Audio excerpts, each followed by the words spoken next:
Bonjour et bienvenue à tous. Le temps est revenu de nous retrouver aujourd'hui autour des livres et du jeu questions-réponses.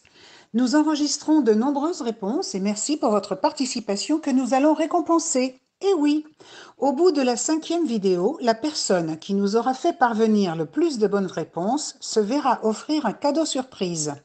Je peux déjà vous dire que Blandine est en pole position.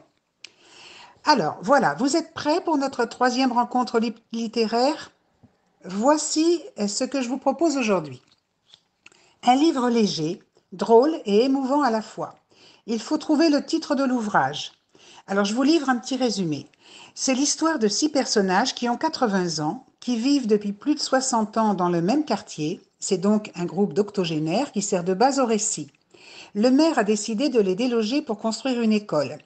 Mais c'est sans compter sur leur résistance. C'est drôle, pétillant, attachant.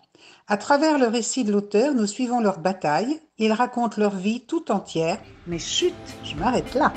Quel est le titre de l'ouvrage ?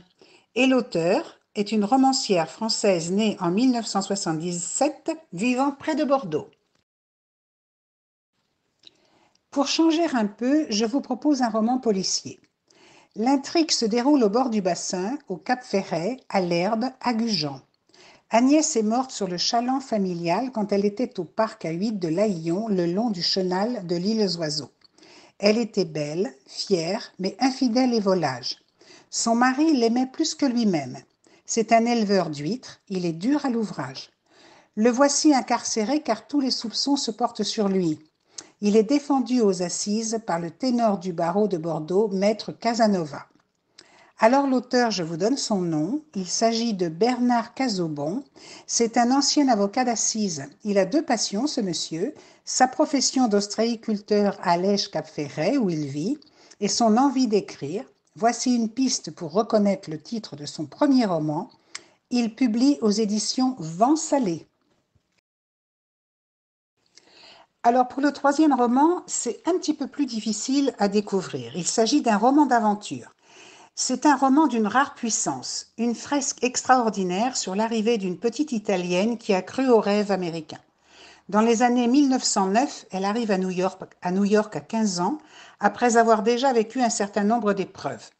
Ce livre, c'est aussi une plongée dans les années 20, époque du cinéma parlant et de la radio, mais également celle du règne des gangsters et des mafieux qui font la loi dans les quartiers pauvres de New York. Il aborde aussi la ségrégation subie par les gens de couleur. C'est un livre très riche. Avez-vous une idée du titre de cet ouvrage qui est paru en France en juin 2016 ? Il a été écrit, je vous donne une piste, par un auteur italien, Luca Di Fulvio. Si vous avez lu ce livre, vous connaissez forcément son titre car c'est un ouvrage dont on se souvient et qui ne laisse pas indifférent. Voilà, chers amis lecteurs, eh bien, je vous laisse trouver les bonnes réponses et je vous retrouve demain pour vous les livrer, ces bonnes réponses. Passez une très bonne journée.